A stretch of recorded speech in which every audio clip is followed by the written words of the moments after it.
성원이 되었으므로 209회 안성시의회 제2차 정례회 제2차 예산결산 특별위원회 개회를 선포합니다.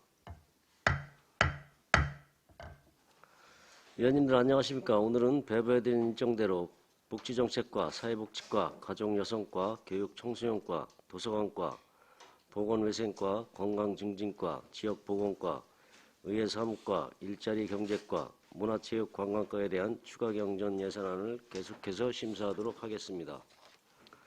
의사일정 제1항 2022년도 제3회 일반 및 특별회계 추가경정 예산안을 상정합니다. 먼저 복지정책과 소관 예산안에 대한 설명 및 질의답변을 실시하도록 하겠습니다.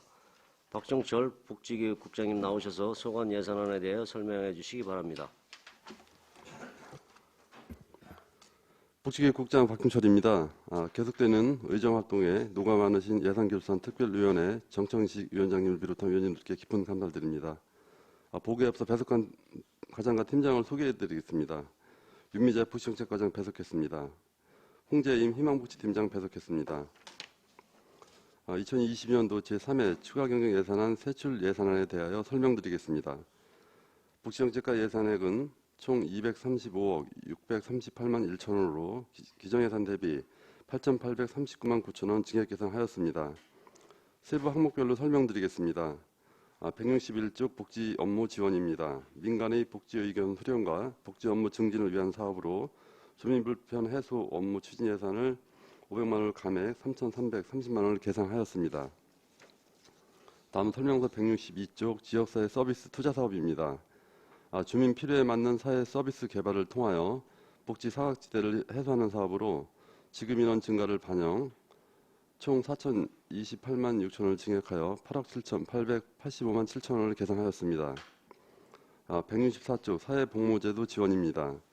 사회복지 분야 사회복무요원 급여 및 교통비를 지원하는 사업으로 9,392만 1천원을 증액 8억 9,292만 1천원을 계산하였습니다. 166조 읍면동 지역사회보장협의체 활성화 지원입니다. 찾아가는 보건복지 서비스 제공을 위한 읍면동 지역사회보장협의체 운영을 지원하는 사업으로 도비 및 시비의 비율 조정으로 도비는 450만원을 증액 계산하였고 시비는 450만원을 감액 1,050만원을 계산하였습니다. 다음 167조 긴급복지 지원 사업입니다. 갑작스러운 위기 상황으로 생계가 곤란한 가구에 긴급 지원을 통하여 위기 상황을 극복하게 하는 사업으로 지원 대상 가구 감소를 반영하여 3천만원을 감액 18억 2천만원을 계산하였습니다. 다음은 168쪽 위기 이웃 발굴 활성화 지원입니다.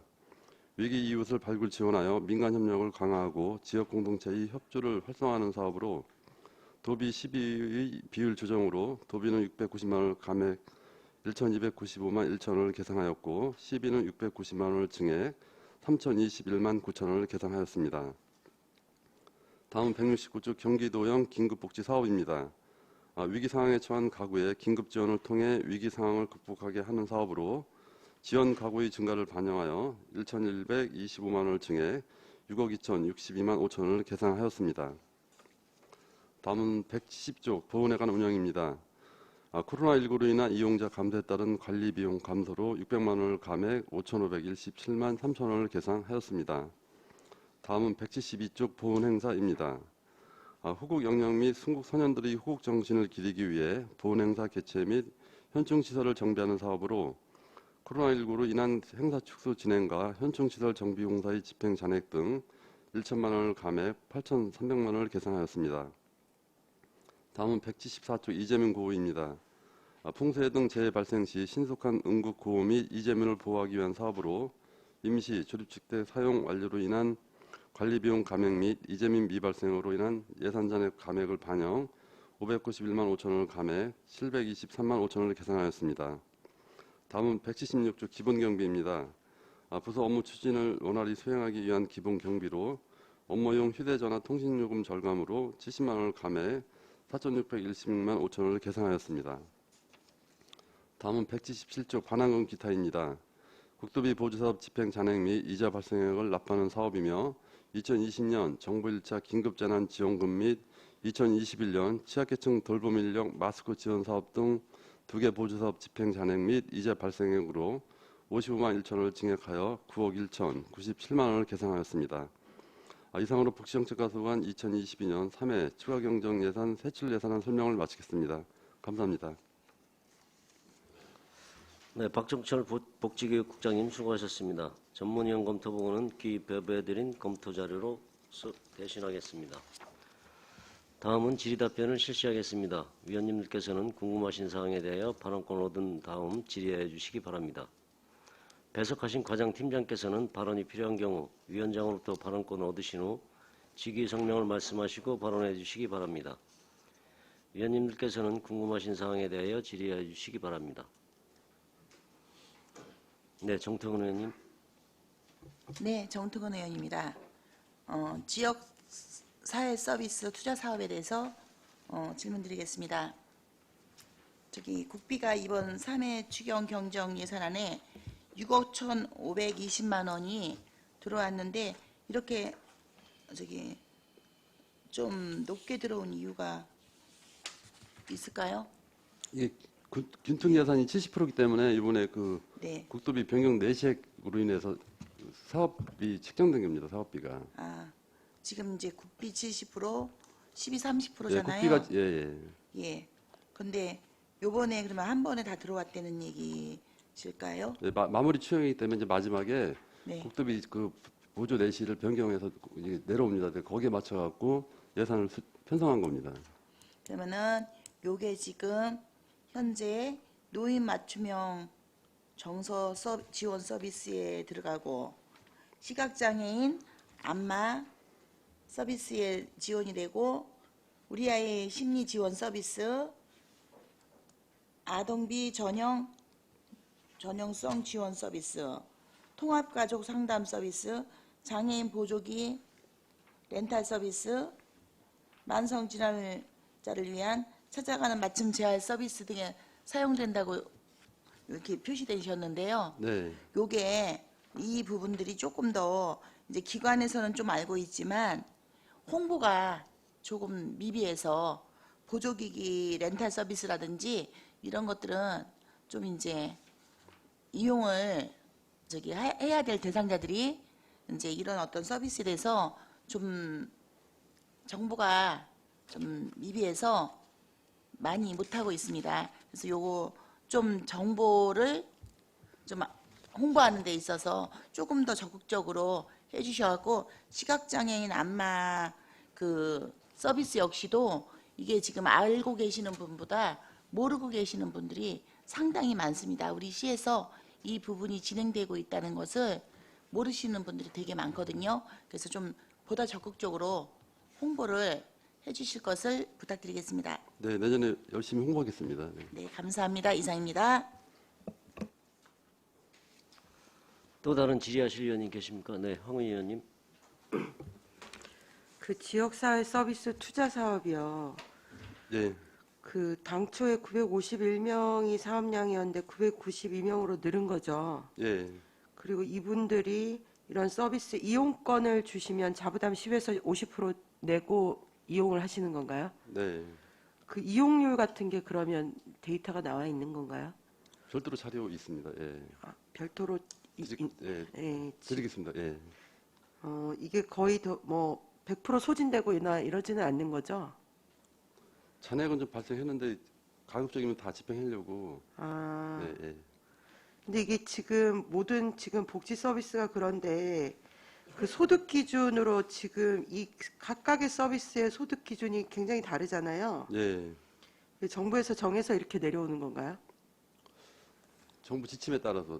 정부 지침에 네. 따라서 이렇게 나누는데 이걸 분리해서 이렇게 구분지어서 서비스 이용권 지원하는 것들에 어떤 품이 많이 들어가지 않나요? 일은 많아지는 거죠. 일은 굉장히 네. 많아서 이게 어떻게 이제 잘 몰라서 그러는데 그렇게 딱딱 중위소득 몇 프로로 나눠져 있는 건가요? 다들 그런 자료가 있나요? 다 사업마다 이게 중위소득 몇 프로 이상 이하 이렇게 막 정해져 있기 때문에 그래서 직원들이 업무가 상당히 많은 편입니다. 근데 그게 또 매년 바뀔 수 있는 거잖아요. 사람마다. 그렇죠. 예. 중위소득이 올라가면 또 못 받고 또 그런 건 발생할 수 있죠. 예. 그럼 그걸 매년 데이터를 새로 내는 건가요? 그래서 통합조사팀에서 이제 그런 거를 아, 금융소득도 조사를 하고 그래서 그걸 이제 기준으로 삼는 겁니다. 통합조사팀이 따로 있는 예, 거예요. 예.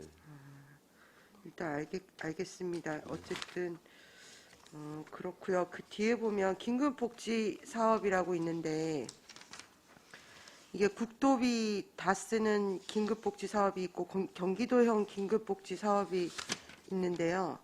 긴급복지 사업은 2047가구 지원을 하셨고 경기도형은 776가구 지원하시는 걸로 나와 있는데 이 사업 내용이 같은데 경기도형은 그 앞서 국비 쓰는 걸로 또 해소가 되지 않은 경우에 추가 지원을 하는 건가요? 어떻게 되는 그렇죠. 그 사각지대에 있는 분들 그 중복되는 가구인가요? 아니면 중복은 안 되는 거고요. 중복이 안 돼요? 네, 긴급복지 지원 사업을 못 받고 있는 분들에 한해서 경기도형 또 긴급복지를 또 추진하고 있는 겁니다. 아, 못 받고 있는 분들에 한해서 네. 또다시 추가 지원 경기도형으로 네. 하는 건가요? 예. 아, 네. 이거는 근데 어떻게 그 선별을 하는 건가요? 사장님 설명드리겠습니다.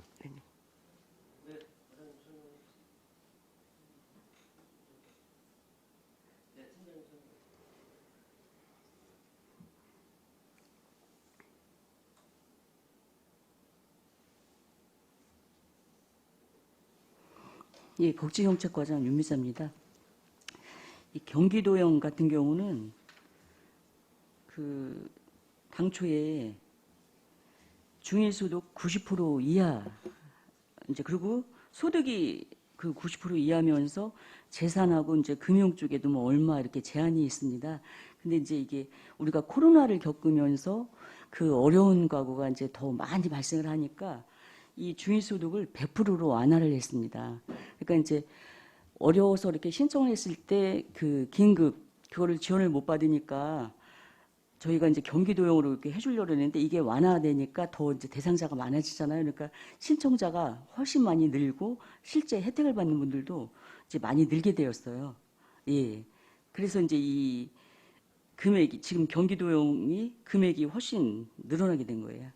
아, 그러면 이것도 이제 예. 위기에 처한 가구를 발굴하는 게 아니라 신청한 신청이에요. 아, 신청 당초에 대부분 그 긴급복지를 먼저 신청을 해요.